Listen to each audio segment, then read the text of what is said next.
Hello everyone, welcome to Science अड्डा।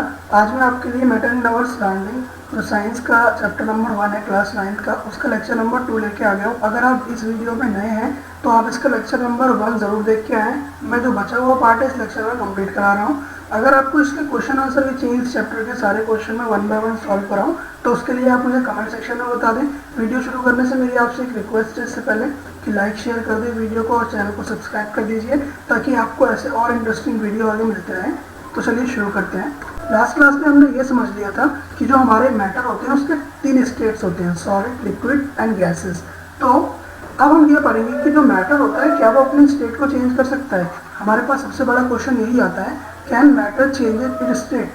क्या वो सॉलिड से लिक्विड में जा सकता है या फिर लिक्विड से गैस में जा सकता है? क्या वो इंटरचेंज ये कर सकता है? क्या ये इंटरचेंज पॉसिबल है? तो हाँ, ये इंटरचेंज हमारा पॉसिबल होता है। जैसे कि आपको फिगर 1.6 में आपकी एनसीईआरटी की बुक का ही फिगर है और इसमें आपको एक एक्सपेरिमेंट दिखाया गया है कि कैसे हमारा जो मैटर होता है वो अपनी स्टेट को जो है चेंज करता है। देखो, सबसे पहले यहाँ पे क्या लिया गया है, आइस क्यूब लिए गए हैं। क्या लिया है? आइस क्यूब लिया गया है। बीकर है, ये पूरा एक अरेंजमेंट है जिसमें एक बीकर को यहाँ पे नीचे एक फ्लेम लगाया हुआ है ताकि ये गर्म हो सके, ठीक है। उसके बाद एक ग्लास स्टीरर लगाया हुआ है जिससे इसको मिलाने के लिए, और एक थर्मामीटर लगाया हुआ है ताकि इसका जो टेम्परेचर कितना बढ़ रहा है वो हम इसमें मेजर कर सके। तो हम क्या देखते हैं, जैसे जैसे हम अपना टेम्परेचर बढ़ाते हैं, धीरे धीरे करके क्या होगा, वो फ्लेम जलती रहेगी, उसका टेम्परेचर बढ़ेगा। तो जो आइस है वो हमारी मेल्ट होकर क्या बन जाती है, वाटर बन जाती है। तो ये एक बेसिक एक्सपेरिमेंट है जो आपको बताता है कि जो कन्वर्जन हो रहा है वो आइस का वाटर में हो रहा है। और उसके बाद जो फर्दर जो इसका अगर मैं इस एक्सपेरिमेंट को आगे बढ़ाऊँ फर्दर, तो ये जो अगर मान लो मैं इस वाटर को और बॉईल करूँ आगे, तो ये जो वाटर है ये फर्दर हमारा वेपर में चेंज हो जाता है। तो इससे हमें आंसर मिलता है इस एक्सपेरिमेंट से कि अगर हम उस किसी भी मैटर को एक सुटेबल कंडीशन देंगे, फॉर एग्जांपल आइस को ही अगर हम सुटेबल कंडीशन देंगे तो वो क्या करेगा, अपने स्टेट में चेंज शो करेगा। सुटेबल कंडीशन का मतलब क्या है, जैसे मैं उसको एक मिनिमम टेम्परेचर दूँ जिसमें वो अपनी स्टेट को चेंज कर सके। जैसे मैंने यहाँ पर इसको हीट दिया, भाई यहाँ पर हीट देना बहुत ज़रूरी था, आइस तभी मेल्ट होगा, ठीक है। नहीं तो अगर मुझे वैसे देखना है इसकी मेल्टिंग तो मैं रूम टेम्परेचर पे रखकर देखूंगा और उसके लिए मुझे टाइम थोड़ा वेट करना पड़ेगा, ठीक है। उसके बाद हम आगे चलते हैं अपनी नेक्स्ट स्लाइड पे, देखते हैं कि जो एक्सपेरिमेंट है उसमें आखिर हुआ क्या था। ये तो मैंने आपको ऊपर से बता दिया कि ये सारी चीज़ें हुई थी। असल में एक्सपेरिमेंट में हो क्या रहा है, on increasing the temperature of solids the kinetic energy of the particle increases. जैसे जैसे हम टेम्परेचर बढ़ाते जा रहे हैं उस बीकर के नीचे का, वैसे वैसे जो उसके अंदर के पार्टिकल्स हैं सॉलिड के अंदर के, उनकी जो काइनेटिक एनर्जी है वो इंक्रीज होती जा रही है। आपको मैं बेसिक काइनेटिक एनर्जी और पोटेंशियल एनर्जी के बीच में डिफरेंस बता देता हूँ। मान लो यहाँ पर कोई एक बॉल है, जैसे ये एक टावर है, ठीक है। मैं इस टावर पे यहाँ से चढ़ा और ऐसे करके मैं अपने यहाँ तक एक बॉल ले गया, ठीक है। तो इस टाइम पे जो मैं इसको यहाँ से लेके इस h हाइट तक लेके चढ़ा हूँ, तो इस टाइम इस बॉल में एक एनर्जी स्टोर हो चुकी है जिसे मैं कहता हूँ पोटेंशियल एनर्जी। क्या कहता हूँ? Potential energy. यानी कि इसके अंदर एक क्षमता आ गई है। जब मैं इस h हाइट पर लेकर इसको चढ़ा हूँ तो इसमें एक क्षमता आ गई है कि ये इसके अंदर एक एनर्जी स्टोर हो गई है, उसे हम कहेंगे पोटेंशियल एनर्जी। ये इसकी क्षमता बन गई है, ठीक है। अब अगर मैं इस बॉल को यहाँ से एकदम थ्रो कर दूँ, यहाँ से छोड़ दूँ, तो ये क्या करेगा, अपनी एक काइनेटिक एनर्जी को गेन करेगा। काइनेटिक एनर्जी क्या होता है? काइनेटिक एनर्जी हमारी बॉडी की मूवमेंट से आती है। जब हमारी बॉडी मूव कर रही होती है तो उसके पास जो उस समय एनर्जी होती है वो होती है काइनेटिक एनर्जी। तो इसी तरीके से जैसे हम टेम्परेचर को इंक्रीज कर रहे हैं सॉलिड के, जो काइनेटिक एनर्जी है उसके पार्टिकल्स की वो भी इंक्रीज कर रही है। Due to increase in kinetic energy the particles starts vibrating with greater speed. आपको मैंने जो पहले वाला लेक्चर है उसमें मैंने आपको बताया था कि जो पार्टिकल्स होते हैं वो अपनी मेन पोजीशन के हिसाब से, जहाँ पर वो फिक्स पोजीशन पे होते हैं वहाँ पे थोड़ा बहुत वाइब्रेट करते रहते हैं। बट अगर हम इसको टेम्परेचर देंगे और इसकी जो काइनेटिक एनर्जी है उसको इंक्रीज करेंगे तो क्या होगा, particle start vibrating with greater speed. जो पार्टिकल्स हैं वो और ज़्यादा स्पीड के साथ वाइब्रेट करना शुरू कर देंगे। The energy supplied by heat overcomes the forces of attraction between the particles. जैसे मैंने आपको बताया था कि जो सॉलिड होता है उसमें एकदम पास होते हैं सारे पार्टिकल्स, लिक्विड होता है उसमें हल्के दूर होते हैं, और जो गैस होता है उसमें बहुत दूर होते हैं, एक यहाँ तो एक यहाँ पे, ठीक है। तो जैसे जैसे क्या होता है, सॉलिड की हम टेम्परेचर को इंक्रीज करेंगे तो उसके पार्टिकल्स के बीच का जो फोर्स ऑफ अट्रैक्शन है वो उस चंगुल से बाहर आ जाएगा। तो the energy supplied by heat overcomes the forces of attraction between the particle. जो हम हीट की एनर्जी पहुंचा रहे हैं वो जो उसके बीच में फोर्स ऑफ अट्रैक्शन है उसको कम कर देगा। The particle leave their fix position and start moving freely. जो पार्टिकल्स है वो अपने फिक्स पोजीशन को छोड़ के फ्रीली मूव करना स्टार्ट कर देती है। जैसे फॉर एग्जांपल, जैसे मैंने यहाँ पे सॉलिड बनाया है, यहाँ पे लिक्विड है और यहाँ पे गैस है। अगर मैं सॉलिड को हीट देना चालू करूँ तो यहाँ पे अभी क्या है, हमारे पास पार्टिकल बहुत पास पास है, ठीक है। तो जैसे ही मैं हीट दूंगा तो इसके बीच के फोर्सेज ऑफ अट्रैक्शन क्या होंगे, कम होंगे। तो जब कम होंगे तो ये दूर दूर जाएगा। जब ये दूर दूर जाएगा भाई तो क्या होगा, इसने क्या किया, अपने पार्टिकल्स को दूर भेजा तो इसने एक अपनी स्टेट को दूसरी स्टेट में चेंज कर दिया जो कि था सॉलिड से लिक्विड। अगर मैं यहाँ पर और हीट इसको प्रोवाइड कर दूँ तो जब और हीट इसको मिलेगी तो इसके पार्टिकल और दूर हो जाएंगे, जिससे फर्दर किस में कन्वर्ट हो जाएगा, गैस में कन्वर्ट हो जाएगा, ठीक है। तो ये सारी इसकी कहानी थी जो हमारा ऊपर एक्सपेरिमेंट था। अब हम आगे पढ़ते हैं। हमारे पास एक टर्म आता है जिसको हम कहते हैं मेल्टिंग पॉइंट। जिसको हम क्या कहते हैं, melting point. The minimum temperature at which a solid melts to become a liquid at atmospheric pressure is called melting point। वो मिनिमम टेम्परेचर जिस पे कोई सॉलिड अपने आप को मेल्ट कर दे और लिक्विड की स्टेट में आ जाए एटमॉस्फेरिक प्रेशर के अंदर। एटमॉस्फेरिक प्रेशर का मतलब क्या होता है, जो हमारे आसपास का प्रेशर है, जो एटमॉस्फेयर, जो हमारे आसपास का वातावरण है, वो हमारे ऊपर जो प्रेशर बना रहा है उसे हम कहते हैं एटमॉस्फेरिक प्रेशर। मान लो आइस क्यूब है, तो आइस क्यूब को मैं देखूंगा तो वो किसी एक सूटेबल टेम्परेचर पे जाके अपने आप को क्या करेगा, मेल्ट करना शुरू कर देगा। तो वो मिनिमम टेम्परेचर, वो एक मिनिमम टेम्परेचर की रेंज या फिर वो मिनिमम स्पेसिफिक टेम्परेचर जिस पे जाके वो अपने आप को मेल्ट करना चालू कर दे, सॉलिड अपने आप को लिक्विड में कन्वर्ट कर ले एट एटमॉस्फेरिक प्रेशर, बाहरी दबाव को देखते हुए, तो उसे हम कहते हैं मेल्टिंग पॉइंट। वो उसका मेल्टिंग पॉइंट है जिसको मेल्ट हो गया। The melting point of a solid is an indication of the strength of forces of attraction between the particle। जो melting point होता है किसी solid का, वो उसकी जो बीच में forces of attraction होती है उसके particles के बीच में, उसकी strength को दर्शाता है। मान लो कोई एक यहाँ पे मैंने substance लिया, ठीक है, इसके particle बहुत पास पास हैं। मान लो दूसरा substance लिया, इसके particle बहुत पास पास है। ये substance A है, ये substance B है। मैंने क्या किया, इनको एक बीकर के अंदर रखा और मैंने यहाँ से नीचे से फ्लेम लगा दिया, ठीक है। ये क्या कर दिया, मैंने यहाँ पे हीट दे दिया, इसको फ्लेम लगा दिया, ठीक है। अब जो इसका मेल्टिंग पॉइंट था, इसका मेल्टिंग पॉइंट था वो था 20 डिग्री सेल्सियस, और जो इसका मेल्टिंग पॉइंट था वो था 25 डिग्री सेल्सियस, ठीक है। मेल्टिंग पॉइंट का मतलब आपको पता चल गया कि मिनिमम टेम्परेचर जो उसको पिघलाने के लिए मुझे चाहिए, ठीक है। तो मैंने क्या किया, हीट देना शुरू किया। तो जैसे जैसे ये हीट होना शुरू हुआ, वैसे वैसे जैसे ही मेरा टेम्परेचर 0 से आगे बढ़ा, 0 से 10, फिर 10 से जैसे ही 20 पे आया, तो इसने क्या किया, अपने जो पार्टिकल्स हैं, इसके जो पार्टिकल्स हैं, इसके बीच की जो फोर्स ऑफ अट्रैक्शन है वो कम होने लगी। अच्छा, 20 डिग्री सेल्सियस पे इसकी फोर्स ऑफ अट्रैक्शन कम होने लगी, यानी कि मुझे यहाँ से अंदाजा लग गया कि जो इसकी फोर्सेज ऑफ अट्रैक्शन है वो वैलिड कब तक है, 20 डिग्री सेल्सियस तक। उसके बाद जो इसकी फोर्स ऑफ अट्रैक्शन है वो कमजोर पड़ जाएगी और ये मेल्ट होने लग जाएगा। ऐसे ही और टेम्परेचर बढ़ाऊंगा, 20 से अगर मैं 25 डिग्री सेल्सियस कर दूं तो क्या होगा, ये भी मेल्ट होना शुरू कर देगा, क्योंकि ये इसका मेल्टिंग पॉइंट है। तो मैं क्या देखूंगा, जो बी वाला है उसकी जो स्ट्रेंथ थी वो कहाँ तक थी, इस बी वाले की वो थी 25 डिग्री सेल्सियस तक, ठीक है। अब हम आगे बढ़ते हैं। Melting point of ice is 273.15 kelvin. जो मेल्टिंग पॉइंट होता है आइस का, यानी कि जो मिनिमम टेम्परेचर होता है आइस का, या आप उसको आइस में समझ लेना, मैंने कोई एक रैंडम ए और बी पार्टिकल्स लिए हैं, ठीक है, ए और बी कोई सब्सटेंस लिया है, इसको आइस में समझिएगा। बट जो अभी हमारे को ये बताने वाला है कि मेल्टिंग पॉइंट ऑफ आइस क्या होता है, 273.15 केल्विन, यानी कि 273.15 केल्विन। यहाँ पे इसमें केल्विन में दे रखा है, इसको हम बोलते हैं 0 डिग्री सेल्सियस, यानी कि 0 डिग्री सेल्सियस पे जो आइस होती है वो आपकी मेल्ट करना शुरू कर देती है, ठीक है। अब हमारे पास आगे क्या आता है, 1 सेकेंड, ठीक है। The process of melting that is change of solid states into liquid state is known as fusion. वो प्रोसेस जब हमारी, मान लो यहाँ पर आइस रखी हुई है, ठीक है, और 0 डिग्री सेल्सियस पे ये क्या है, हमारी आइस है, और 0 डिग्री सेल्सियस पे ये मेल्ट होना शुरू हो गई और यहाँ पे इसने ऐसे ऐसे लिक्विड बना दिया, ठीक है। तो ये जो पूरी प्रोसेस हुई, इस प्रोसेस को हम कहते हैं फ्यूजन। क्या कहते हैं इसको?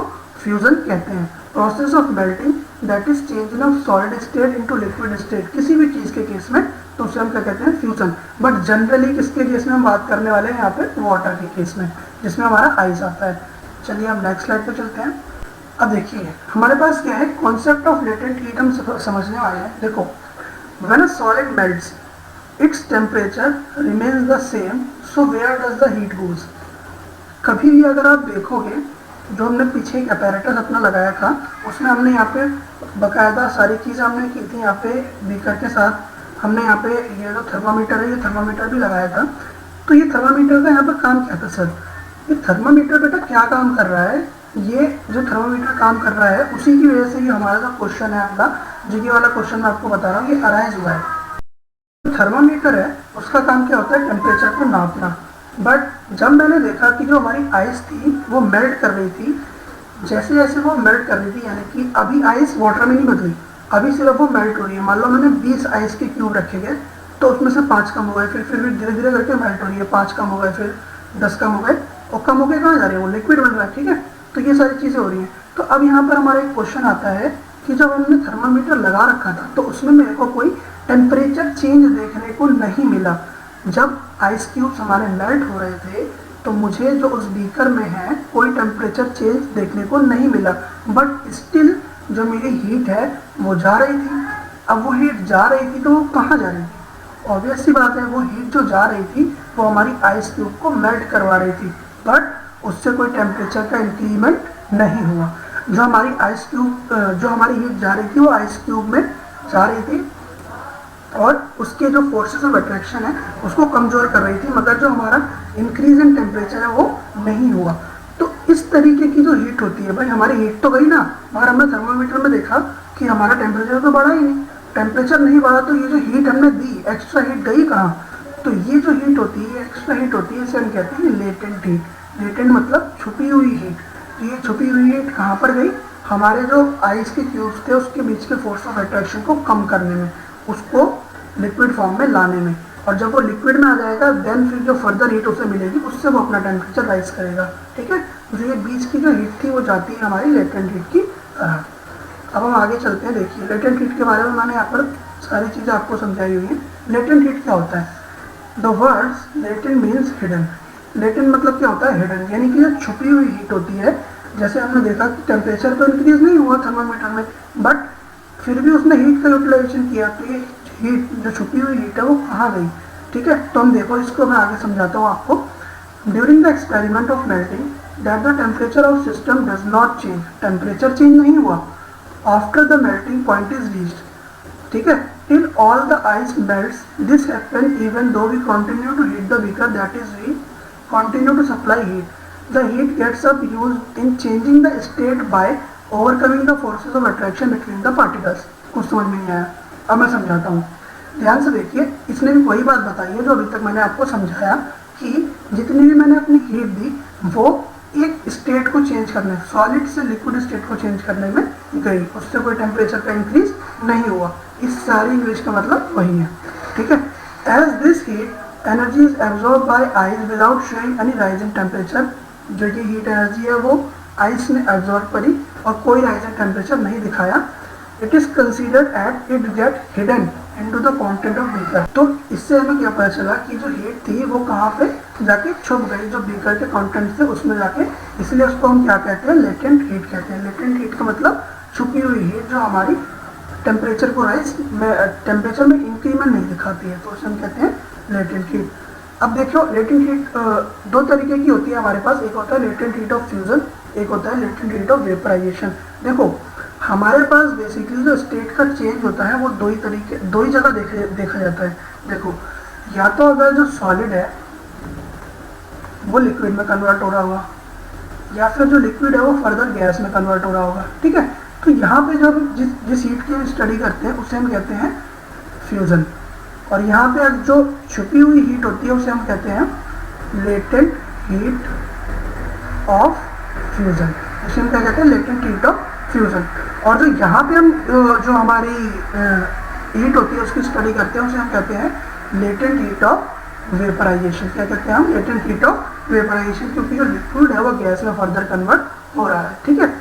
अब देखो the amount of heat energy, जो लेटेंट हीट ऑफ फ्यूजन है उसको हम समझते हैं कि उसकी डेफिनेशन क्या है, the amount of heat energy that is required to change 1 kg of solid into liquid at atmospheric pressure at its melting point is known as latent heat of fusion। वो अमाउंट ऑफ एनर्जी जो चाहिए होती है 1 kilo solid को melt करने के लिए liquid form में एट एटमॉस्फेरिक प्रेशर और उसके मेल्टिंग पॉइंट पे, उसे हम क्या कहते हैं, लेटेंट हीट ऑफ फ्यूजन। वो हमारी क्या होती है, लेटेंट हीट ऑफ फ्यूजन, जो हमारी उसको कन्वर्ट करती है सॉलिड से लिक्विड में, ठीक है। सो particles in water at 0 degree Celsius or 273 Kelvin have more energy as compared to the particles in ice at the same temperature। जो particles water के होते हैं 0 डिग्री सेल्सियस पे, उनके पास ज़्यादा एनर्जी होती है एज कम्पेयर टू आइस के पार्टिकल 0 डिग्री सेल्सियस पे। क्यों ऐसा? ऐसा इसलिए क्योंकि उसको एक एक्स्ट्रा अमाउंट ऑफ हीट मिल रहा है, लेटेंट हीट, जो अभी अभी उसे मिला है, कहाँ से, जो स्टेट चेंज हुई है उसकी, वहाँ से उसे मिला है। तो उसकी जो पार्टिकल्स वाटर होते हैं उनकी एनर्जी जो होती है वो ज़्यादा होती है। तो ये हो गया हमारा लेटेंट हीट ऑफ फ्यूजन का कंसेप्ट। अब हम आगे चलते हैं। आगे जो हमारा कंसेप्ट है वो है हमारा लेटेंट हीट ऑफ वेपराइजेशन का कंसेप्ट। अब ध्यान से देखना, यहाँ पे जो थ्योरी लिखी हुई है उसको मैं समझाने जा रहा हूँ। देखिए, when we supply heat energy to water, particle starts moving even faster. अब क्या हुआ, हमारा सॉलिड कन्वर्ट हो चुका है किसमें, लिक्विड फॉर्म में। अब जो लिक्विड है उसका टेम्परेचर राइज हो रहा है, तो जैसे जैसे हम हीट एनर्जी और देते जाएंगे तो जो वाटर के पार्टिकल्स है वो और तेज तेज मूव करने लगेंगे उसी बीकर के अंदर। At a certain temperature a point is reached when the particles have enough energy to break free from the forces of attraction of each other. एक हमारे पास एक ऐसा पॉइंट आएगा एक सर्टेन टेम्परेचर पे, वो हर एक लिक्विड के लिए वो टेम्परेचर अलग अलग हो सकता है, ठीक है। तो एक ऐसा पॉइंट आएगा जिसमें जो पार्टिकल्स होंगे वो इस वाली फोर्सेस ऑफ अट्रैक्शन जो उनके पास लिक्विड फॉर्म में है इससे भी अलग होना चाहेंगे, ठीक है। At this temperature the liquid starts changing into gases. इस टेम्परेचर पे क्या होगा, जो हमारा लिक्विड है वो गैस में चेंज होना शुरू हो जाएगा। The temperature at which the liquid starts boiling at the atmospheric pressure is known as its boiling point. यहाँ पे आपकी बॉइलिंग पॉइंट्स की इंपॉर्टेंट डेफिनेशन आ जाती है। The temperature at which a liquid starts boiling at atmospheric pressure. और यहाँ पर ध्यान रखना कि हर एक डेफिनेशन में हमारा एटमॉस्फेरिक प्रेशर जरूर आ रहा है। एटमॉस्फेरिक प्रेशर क्यों आ रहा है? एटमॉस्फेरिक प्रेशर का मतलब होता है कि हम एनवायरनमेंट के साथ उस एक्सपेरिमेंट को कर रहे हैं, यानी कि हम अपने एटमॉस्फेयर को देखकर उस एनवायरनमेंट को कर रहे हैं, एटमॉस्फेयर के प्रेशर के हिसाब से कर रहे हैं। अभी प्रेशर का भी अलग अलग तरीके से इफेक्ट पड़ता है, ये मैं आपको आगे पढ़ाऊंगा, ठीक है। तो ध्यान से देखिए कि जो बॉइलिंग पॉइंट है उसकी डेफिनेशन हमारे पास ये हो जाती है कि the temperature at which a liquid starts boiling at atmospheric pressure is known as boiling point. Boiling is a bulk phenomena. Boiling एक बल्किंग फिनोमिना होता है। बल्क मतलब होता है कि जो बड़े लेवल पे होता है, यानी कि अगर एक मेरा कंटेनर है और उसमें मैं पानी बॉईल कर रहा हूँ तो उसमें बहुत सारे पार्टिकल्स होते हैं, यानी कि एक पार्टिकल और दो पार्टिकल को मैं बॉईल कर रहा हूँ। ऑब्वियस सी बात है, मैं अगर मैं पानी बॉईल करूँगा तो ऑब्वियसली बात है एक पतीला लेके करूँगा तो उसमें बहुत सारा पानी होता है, 1 लीटर 2 लीटर 1.5 लीटर इतना पानी हमारे पास होता है। तो it is a bulk phenomena, okay. Particles from the bulk of the liquid gain enough energy to change into vapour state. जो पार्टिकल्स होते हैं हमारे लिक्विड के बल्क में वो क्या करते हैं, हीट से एनर्जी लेते हैं और क्या करते हैं, अपनी स्टेट होती है उसको चेंज करते हैं और वेपर स्टेट में चले जाते हैं। For water this temperature is 373 kelvin. तो वाटर होता है उसके लिए जो हमारे टेम्परेचर होता है वो होता है 373 केल्विन, यानी कि 100 डिग्री सेल्सियस। 273 में अगर हम 100 ऐड कर देंगे तो हमारा 373 बन जाएगा। ये आपको इसके ऊपर ही मैंने बीच में क्वेश्चन रखे हुए हैं जिससे आपको इसको चेंज करने में, कन्वर्जन में आसानी होगी, ठीक है। तो ये हमारा 373 केल्विन और 100 डिग्री सेल्सियस पे ये वाला फिनोमिना होता है, यानी कि जो लिक्विड होता है वो हमारा वेपर स्टेट में चेंज होता है, ठीक है। अब देखिए, particle in steam that is water vapour at 373 kelvin and 100 degree Celsius have more energy than water at the same temperature. देखिए ध्यान से, आपका यहाँ से क्वेश्चन भी पूछता है, पहले मैं कॉन्सेप्ट बता दूँ फिर क्वेश्चन बताऊंगा, ठीक है। जो ये बोल रहा है कि पार्टिकल जो स्टीम में होते हैं, जो भाप होती है हमारी, वेपर होता है, उसके पास जो पार्टिकल्स होते हैं उसके वाटर वेपर, उस पार्टिकल्स में जो एनर्जी होती है उसी टेम्परेचर के ऊपर, यानी कि 373 केल्विन के ऊपर ही जो वेपर और लिक्विड होता है, दोनों में से ज़्यादा एनर्जी स्टीम की और स्टीम की यानी कि वेपर की होती है। क्यों होती है? क्योंकि उसके पास एक एक्स्ट्रा अमाउंट ऑफ एनर्जी होती है, लेटेंट हीट ऑफ वेपराइजेशन। जैसे पहले वाले केस में लिक्विड के पार्टिकल्स थे वो ज़्यादा एक्टिव थे एज कम्पेयर टू सॉलिड, क्योंकि उनके पास लेटेंट हीट ऑफ फ्यूजन थी। इसके पास क्या होता है? लेटेंट हीट ऑफ वेपराइजेशन, यानी कि छुपी हुई हीट होती है वेपराइजेशन की, जो उसे क्या करती है, उसे और ज़्यादा एनर्जी प्रोवाइड करती है, जिससे वो ज़्यादा हीट अप हो जाता है। ठीक है, this is because the particle in steam have absorb an extra energy in the form of latent heat of vaporisation. Latent heat of vaporisation की फॉर्म में वो एक एक्स्ट्रा अमाउंट ऑफ हीट को एब्जॉर्ब कर लेता है। इसलिए आपके पास एक क्वेश्चन भी यहाँ पर आता है, बहुत फेमस क्वेश्चन है, कि जो स्टीम होती है वो सीवियर बर्न क्यों कॉज करती है as compare to water at 100 degree Celsius. जो स्टीम होती है उससे हमें ज़्यादा, जैसे अगर हम हाथ जलेगा हमारा, तो स्टीम से क्यों ज़्यादा जलता है एज कम्पेयर टू वाटर से क्यों नहीं जलता है? तो वहाँ पे यही कंसेप्ट हमारा होता है कि जो स्टीम होता है वो वेपर होता है जो हमारा, उसके पास हमारे पास एक्स्ट्रा हीट होती है, लेटेंट हीट ऑफ वेपराइजेशन के फॉर्म में छुपी हुई हीट होती है, जिससे वो ज़्यादा बर्न कॉज कर पाता है। ठीक है, latent heat of vaporisation is a physical property of substance. When a material in liquid state is given energy, it changes its phase from liquid to vapor. ठीक है, without changing in temperature the energy absorb in the process called latent heat of vaporisation. Obvious सी बात है, इस पूरी line का मतलब ये है कि जो लेटेंट हीट ऑफ वेपराइजेशन एक फिजिकल प्रॉपर्टी होती है एक सब्सटेंस की। When a material in a liquid state, किसी लिक्विड स्टेट के मटेरियल को जब तुम एनर्जी दोगे तो वो अपनी फेज में चेंज करेगा, स्टेट में चेंज करेगा और लिक्विड से वेपर में कन्वर्ट हो जाएगा without changing in any temperature. तो इसे हम क्या कहते हैं? लेटेंट हीट ऑफ वेपराइजेशन, छुपी हुई हीट जो वेपराइजेशन में काम आ रही है। ठीक है, अब हम आगे चलते हैं। देखिए यहाँ पे आपके पास दे रखा है, ये आपकी एनसीईआरटी का ही है, जिसमें आपको दे रखा है कि सॉलिड, अगर सॉलिड स्टेट है हमारी, सॉलिड से अगर सॉलिड को अगर हम हीटअप करेंगे तो वो लिक्विड स्टेट में चेंज हो जाएगा। उसके बाद अगर लिक्विड को भी और हीटअप करते हैं तो वो गैसियस स्टेट में चेंज हो जाएगा।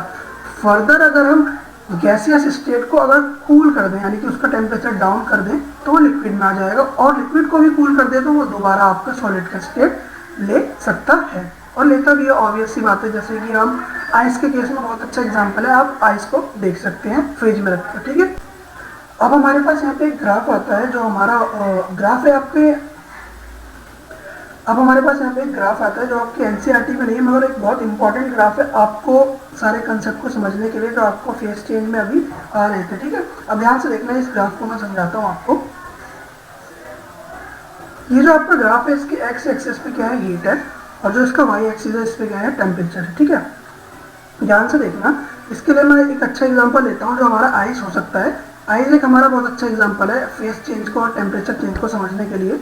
ठीक है, यहाँ पर देखना, मान लीजिए मैंने जो आइस है वो सॉलिड फॉर्म में दे रखी है। ठीक है, आइस का मैं टेम्परेचर इंक्रीज करता हूँ, इसके इंक्रीज करता हूँ और इंक्रीज करता हूँ, तो ये वाली जो फेस है, ये हमारी यहाँ पर जो आइस है वो अपना टेम्परेचर चेंज कर रही है। यहाँ पे अभी कोई हमारा फेस चेंज नहीं हो रहा है।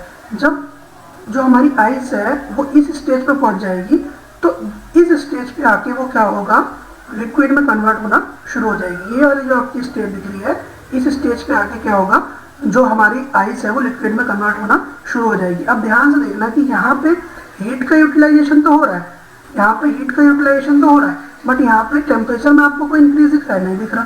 तो आपका यहाँ पर टेम्परेचर में कोई इंक्रीज नहीं हो रहा है, बट हीट का यूटिलाइजेशन यहाँ पर हो रहा है। तो इसको हम क्या कह रहे हैं? लेटेंट हीट ऑफ फ्यूजन, जो आपको मैं पिछले समझा रहा था पीछे, यही सारी चीजें इसमें हैं। ठीक है, अब जब लिक्विड में पूरी तरीके से ये कन्वर्ट हो गया, तो अभी इसमें इसको किस में जाना है?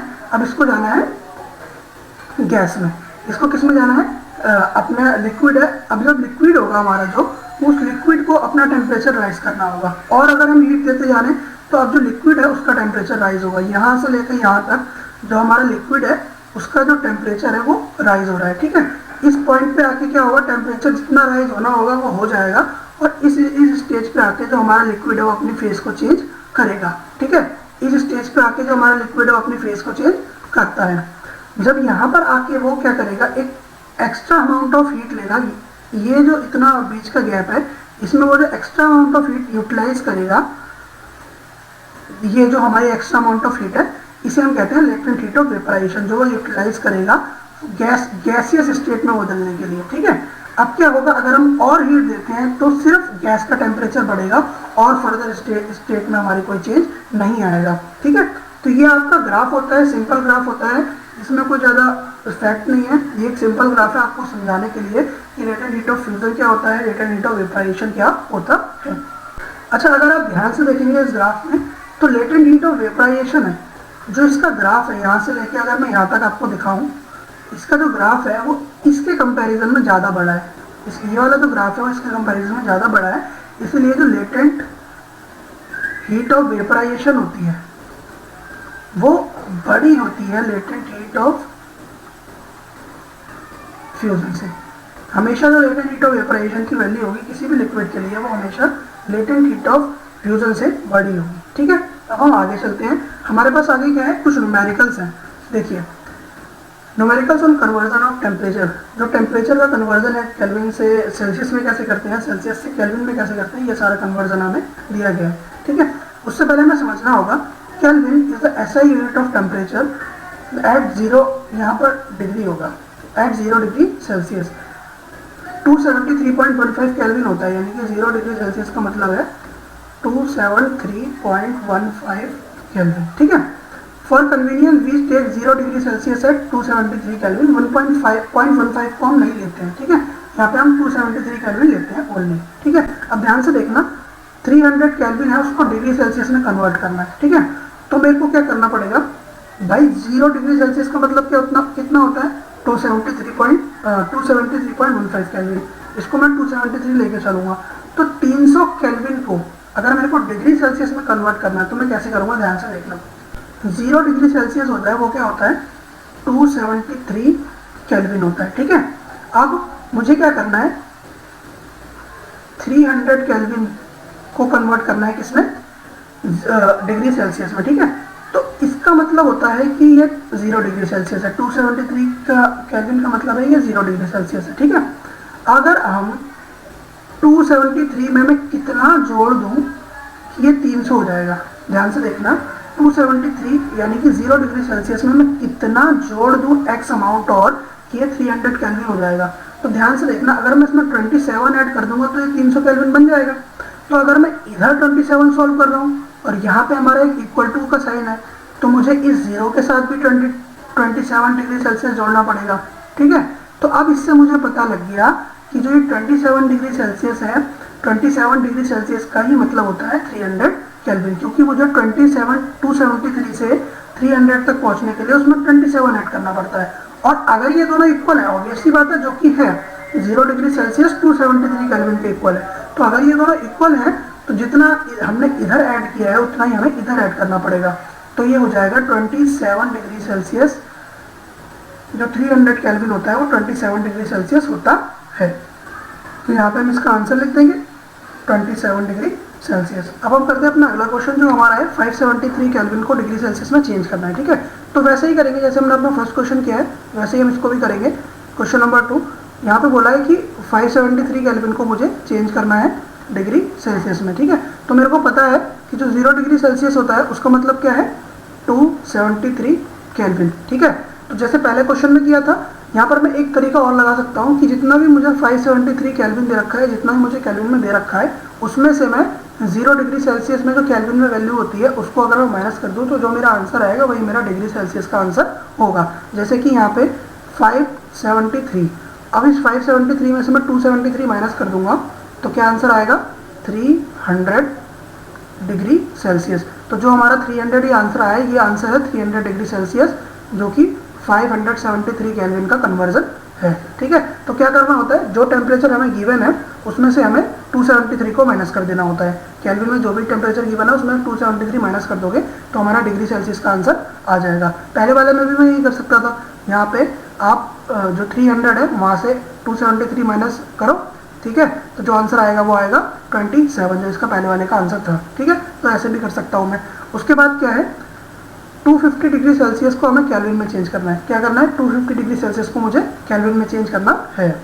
अब देखना, इस क्वेश्चन को करने के लिए मैं कैसे करता हूँ, वही वाला जो हमारा बेसिक रूल है, जो हमारी बेसिक वैल्यू है 0 डिग्री सेल्सियस होता है वो किसके इक्वल होता है, 273 केल्विन के इक्वल होता है। ठीक है, अब मुझे 0 डिग्री सेल्सियस की वैल्यू पता है कि ये 273 केल्विन होती है। मुझे किसकी निकालनी है, 250, यानी कि 250 डिग्री सेल्सियस की मुझे वैल्यू निकालनी है, कितनी होगी केल्विन में। ठीक है, तो मुझे कुछ नहीं करना भाई, 0 से 250 तक मुझे कितना चलना पड़ा, 250 ही चलना पड़ा ना, तो यहाँ से भी मैं इतना ही चलूँगा आगे, यानी कि मैं 250 में 273 और 250 को प्लस कर दूंगा तो कितना जाएगा 3, 2, 1 और 5, तो ये कितना जाएगा 523 केल्विन। तो ये कितना आंसर मेरा आ गया 523 केल्विन। ठीक है, बहुत आसान था कि 0 डिग्री सेल्सियस का मतलब क्या होता है 273 केल्विन। अब 0 डिग्री सेल्सियस से 250 डिग्री सेल्सियस तक कितना चलना पड़ा मुझे 250 चलना पड़ा, तो इस 250 को मैंने इसमें ऐड कर दिया तो कितना आ गया 523 केल्विन मेरा आ गया आंसर।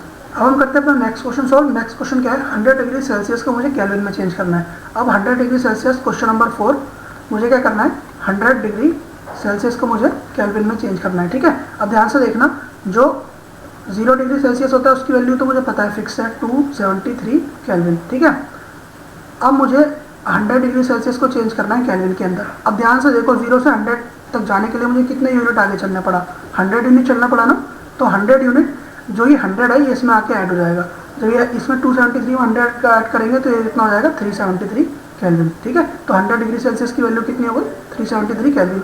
ये आपको वैल्यू याद भी रख सकते हो क्योंकि बहुत जगह पे 100 degree Celsius as a water का बॉइलिंग पॉइंट यूज होता है, तो वहाँ पे आपको ये 373 केल्विन काम आएगा। ठीक है, अब ये सारे क्वेश्चन हमारे सॉल्व हो गए। अब हम चलते हैं नेक्स्ट स्लाइड पे। हमारी जो नेक्स्ट स्लाइड है उसमें हम क्या पढ़ने वाले हैं effect of change in temperature and pressure and related processes.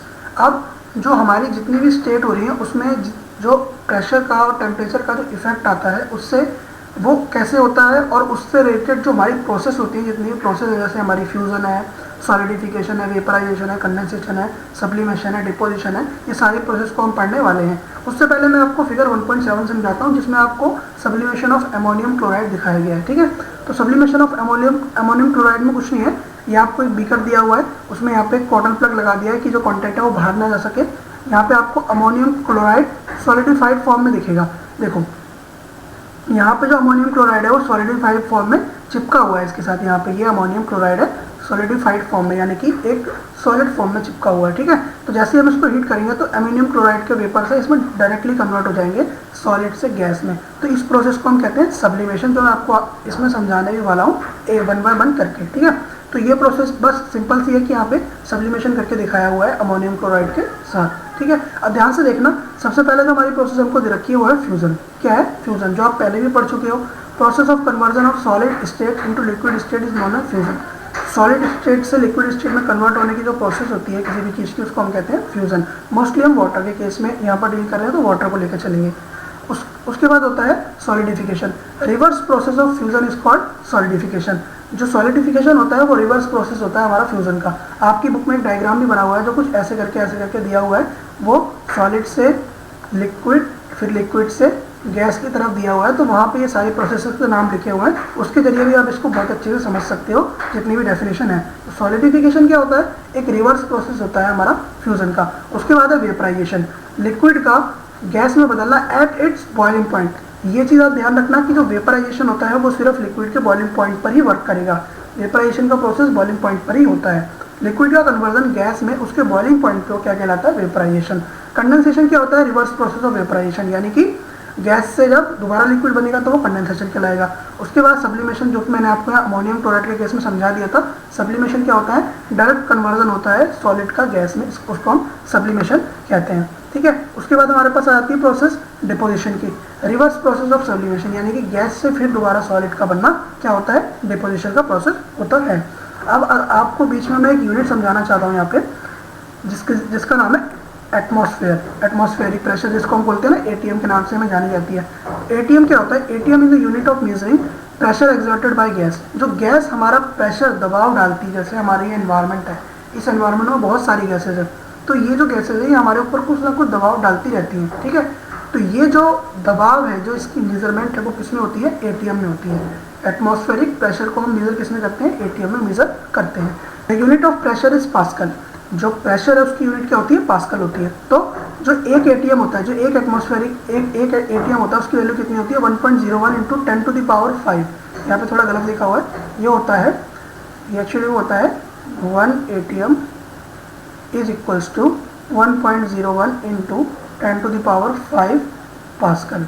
ये कुछ इतनी बड़ी वैल्यू होती है। ठीक है, the pressure of air in atmosphere is called atmospheric pressure. जो हमारी एयर का प्रेशर होता है हमारे आसपास की एयर का एटमॉस्फेयर के ऊपर, उसे हम एटमॉस्फेरिक प्रेशर कहते हैं।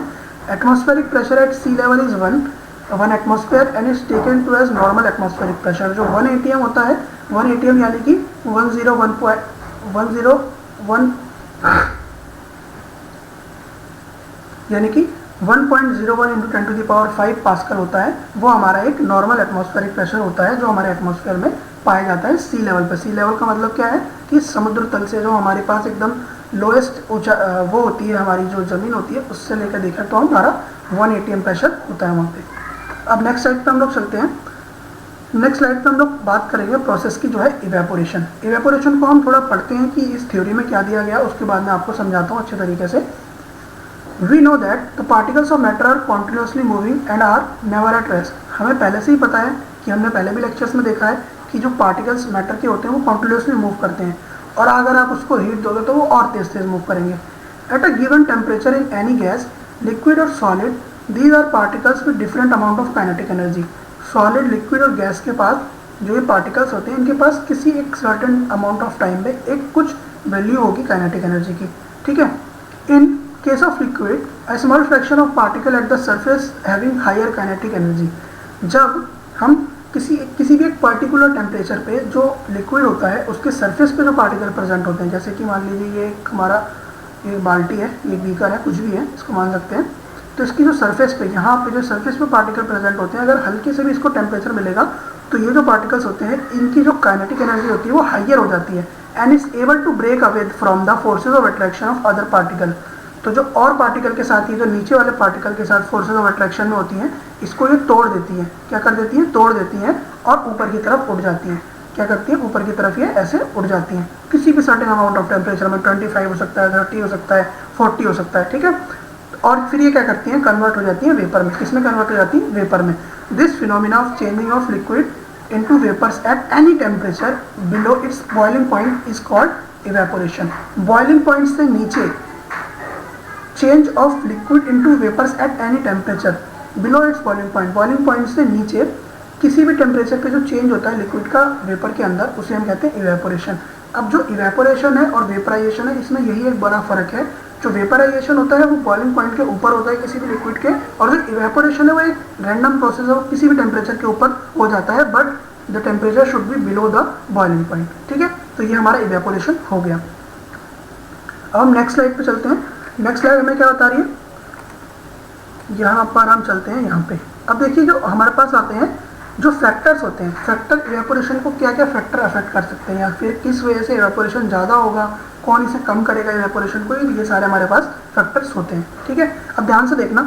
And increasing in surface area, we know that evaporation is a surface phenomena. Evaporation obvious ही बात है, जैसे मैंने अभी आपको पहले समझाया, ये है हमारा बीकर, ठीक है, ये सारी चीज़ें हैं इस पर। तो इवेपोरेशन कहाँ है? सरफेस से ही तो हो रहा है, तो इवेपोरेशन एक सरफेस फिनोमिना है। If the surface area is increase, the rate of evaporation increases. जैसे जैसे अगर हम मान लो हमने सरफेस एरिया को इंक्रीज कर दिया तो इवेपोरेशन का रेट भी बढ़ जाएगा।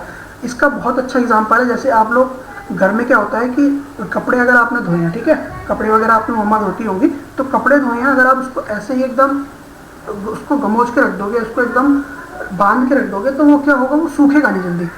इंस्टेड अगर उसको आप फैला के रखोगे, कपड़े को हवा में फैला के रखोगे या फिर एक खुले सरफेस एरिया में रखोगे, तो क्या होगा? वो जल्दी सूखेगा एज कम्पेयर टू उसको जब एकदम आप गमोच के रखोगे, एकदम उसका ऐसे घुमड़ा सा बना के रखोगे, तो वो बहुत देर लगेगी उसको सूखने में। बट अगर वो खुले सरफेस में रहेगा तो वो जल्दी जल्दी सूख जाएगा, ठीक है। तो for example while we putting cloth for drying up, we spread them out. हम क्या करते हैं? उन क्लोथ्स को खोल के रखते हैं, फैला के रखते हैं, ताकि उसका सरफेस एरिया ज़्यादा मिले उसको और इवेपोरेशन की प्रोसेस आसानी से हो जाए, ठीक है। एंड इंक्रीज इन टेम्परेचर, अगर हम टेम्परेचर इंक्रीज करते हैं, ऑब्वियस सी बात है कि भाई टेम्परेचर इंक्रीज करेंगे तो हीट देंगे, उसको हीट देंगे, तो ऑब्वियस सी बात है कि जो टेम्परेचर इंक्रीज होगा, मोर नंबर ऑफ पार्टिकल को काइनेटिक एनर्जी मिलेगी और वो वेपर स्टेट में कन्वर्ट होंगे, यानी कि इससे क्या होगा? जो हमारा इवेपोरेशन है वो इंक्रीज हो रहा है इन दो ऊपर वाले पॉइंट से, ठीक है। अगर हम ह्यूमिडिटी को कम कर दें, ह्यूमिडिटी का मतलब जो हमारे आसपास के एनवायरनमेंट में पानी मौजूद होता है, थोड़ा बहुत पानी होता है ना, तो जैसे आपने देखा होगा कि जो बारिश के टाइम पे होता है तो हमारे कपड़े बहुत देर में सूखते हैं, क्योंकि क्या होता है? कपड़े भी गीले हैं और बाहर का मौसम भी गीला है, यानी कि उसमें ह्यूमिडिटी है, उसमें अमाउंट ऑफ वाटर प्रेजेंट है, तो बाहर भी उतना ही पानी हो जाता है और जो कपड़ा है उसमें भी उतना ही पानी है। तो कोई एक दूसरे का जो वो कपड़े होते हैं वो अपना पानी बाहर नहीं ले पाते, या फिर इवेपोरेशन की प्रोसेस कम हो जाती है कहने का मतलब, ठीक है। तो जब जैसे ही जो ह्यूमिडिटी डिक्रीज होगी, ठीक है, वैसे ही जो हमारी ह्यूमिडिटी अगर डिक्रीज हो गई, तो जैसे ही हमारी ह्यूमिडिटी डिक्रीज होगी वैसे ही क्या होगा, हमारी जो इवेपोरेशन है वो इंक्रीज कर जाएगी। अगर ह्यूमिडिटी बढ़ गई तो हमारी जो इवेपोरेशन है वो डिक्रीज हो जाएगी। तो जो ह्यूमिडिटी को अगर हम घटाएंगे तो हमारी इवेपोरेशन इंक्रीज करेगी। और मान लीजिए हमने जो विंड की स्पीड है, जो हमारी विंड की स्पीड है, अगर वो विंड को अगर हम तेज चला दें तो हमारी स्पीड बढ़ जाएगी विंड की। तो विंड की स्पीड बढ़ जाएगी तो ऑब्वियस सी बात है, आप जब कपड़े वपड़े सुखाते होंगे तो अगर आप विंड की स्पीड बढ़ा दें तो आपके कपड़े जल्दी सूखेंगे ना। अगर हवा तेज चल रही है तो जल्दी जल्दी कपड़े सूख जाएंगे, ठीक है। तो ये भी होता है, अगर हम विंड की स्पीड में इंक्रीज कर दें तो क्या हो जाएगा, हमारे इवेपोरेशन का प्रोसेस इंक्रीज हो जाएगा, यानी कि जल्दी जल्दी इवेपोरेशन होगा और कपड़े जल्दी सूख जाएंगे, ठीक है। अब हम चलते हैं आगे। How does evaporation causes cooling. जो इवेपोरेशन होता है असल में, जो हमारी बॉडी, जैसे अगर हम बाहर जाते हैं गर्मियों के मौसम में तो हमारी बॉडी में कूल क्यों होता है, कूलिंग इफेक्ट क्यों लगता है, और जैसे हमको पसीना आता है तो हमें कूल क्यों लगता है। तो ध्यान से देखना उसका क्या रीज़न है। After a hot sunny day, यहाँ पर एक एग्जाम्पल भी दिया है मैंने आपको। People sprinkle water on the roof और open ground because large latent heat of vaporisation of water helps to cool the hot surface. क्या करता है, जो पानी होता है, जैसे हम पानी को स्प्रिंकल करते हैं, ज़मीन पर पानी डालते हैं, तो क्या होता है, वो जितनी भी एक्स्ट्रा अमाउंट ऑफ हीट होती है उसके अंदर वो उसको पानी लेके उड़ जाता है, तो हमारा जो फर्श है वो ठंडा हो जाता है, ठीक है। अब यहाँ पे आपका एक एनसीईआरटी का क्वेश्चन भी है कि why should we wear cotton cloth in summer. देखो, समर में हम कॉटन क्लॉथ ही क्यों पहनते हैं, यहाँ पे इसका आंसर भी दे रखा है। During summer we perspire more because the mechanism of our body which keeps us cool. देखो, जो समर का टाइम होता है हम परस्पायर बहुत करते हैं। परस्पायर का मतलब जो हमारी बॉडी से पसीना निकलता है, हमारी बॉडी में लार्जर अमाउंट ऑफ जो हमारा वो होता है स्वेट, वो ज़्यादा अमाउंट में निकलता है। जब वो ज़्यादा अमाउंट में निकलता है तो हमारी बॉडी में क्या होता है, कूलिंग इफेक्ट दिखाता है, क्योंकि वो हमारी बॉडी की एक्स्ट्रा हीट को, लेटेंट हीट को बाहर वाटर के फॉर्म में ले आता है, ठीक है, पसीने के फॉर्म में ले आता है, तो हमारी बॉडी की एक्स्ट्रा हीट को कम करता है वो, इसलिए हमें कूल लगता है, ठीक है। तो we know that during evaporation the particles at the surface of liquid gain energy. जब इवेपोरेशन होता है तो जो मैंने पहले बताया कि जो हमारा पार्टिकल्स होते हैं सरफेस के, उनके पास क्या आती है, एनर्जी आती है, ठीक है, फ्रॉम द सराउंडिंग और बॉडी सरफेस। अगर बॉडी पे है तो बॉडी से एनर्जी लेंगे, अगर कहीं सराउंडिंग में है तो सराउंडिंग की एनर्जी लेंगे और वेपर में कन्वर्ट हो जाएंगे। जैसे कि ज़मीन में होता है, अगर ज़मीन ज़्यादा गर्म होती है, पानी डाल दो हल्का सा तो वो सारा वेपर में उड़ जाएगी हीट उसकी, और क्या होगा, हमारी सरफेस कूल हो जाएगी। ऐसे ही हमारी बॉडी के साथ भी होता है। The heat energy equal to the latent heat of vaporisation is absorb from the body leaving the body cool. जैसा कि मैंने आपको बताया कि हमारी बॉडी ठंडी हो जाती है और जो एक्सेस स्वेट निकलता है वो क्या करता है, हमारी बॉडी को कूल बना देता है, वो सारी हीट को लेकर चला जाता है। Cotton is being a good observer of water help in absorbing the sweat and exposing it to the atmosphere in easy evaporation. Cotton क्या होता है, कॉटन एक बहुत अच्छा एब्जॉर्बर होता है, जैसे कि आपको पता भी है। कॉटन के कपड़े जब हम पहनते हैं तो क्या होता है, वो हमारे पसीने को जल्दी सोखते हैं और बाहर एनवायरनमेंट तक लेके जाते हैं। अगर हम नायलॉन क्लॉथ पहनेंगे तो ऑब्वियस बात है, पहली बात तो हमारा पसीना नहीं सूखेगा, पसीना नहीं सूखेगा तो वो बाहर हमारे पसीने को बाहर की तरफ एनवायरनमेंट में कैसे छोड़ेगा और हमारी बॉडी को कूल कैसे करेगा। इसलिए हम क्या करते हैं, कॉटन के क्लोथ्स पहनते हैं ताकि वो हमारे पसीने को जल्दी एब्जॉर्ब करे कॉटन और बाहर के एनवायरनमेंट में छोड़े। इसी तरीके से हम गर्मियों में गर्म कपड़े पहनते हैं तो उन गर्म कपड़ों का क्या मैकेनिज्म होता है कि वो हमारी बॉडी से जो गर्मी होती है उसको बना के रखता है, उसको हमारी बॉडी की हीट को बाहर नहीं जाने देता है, ठीक है। तो इसलिए हम अलग अलग सीजन्स के हिसाब से अपने क्लोथ्स को चेंज करते हैं, ठीक है। अब देखिए अगला क्या है, why do we see water droplet on the outer surface of glass containing ice cold water. जैसे हमारे पास आइस कोल्ड वाटर होता है, उसको हम कहीं बाहर रख देते हैं तो उसके ऊपर वाटर ड्रॉपलेट क्यों आ जाते हैं, क्या पानी लीक हो रहा है, पानी लीक नहीं हो रहा। ऑब्वियसली बात है, मैंने ग्लास रखा है तो मेरा एक मजबूत ग्लास है, उसमें से पानी तो लीक नहीं हो रहा, मगर बाहर फिर भी क्यों आ जाते हैं वाटर के ड्रॉपलेट। तो इसका ये यहाँ पर मैंने इसका आंसर भी दिया हुआ है कि देखिए, let us take some ice cold water in tumbler. एक टम्बलर ले लो, कोई बर्तन ले लो, उसमें आप ठंडा ठंडा पानी डालो। Soon we will see the droplet on the outer surface of the tumbler. हम उस बर्तन के बाहर क्या देखते हैं कि हमारी जो वाटर की ड्रॉपलेट्स हैं वो जमा हो जाती हैं।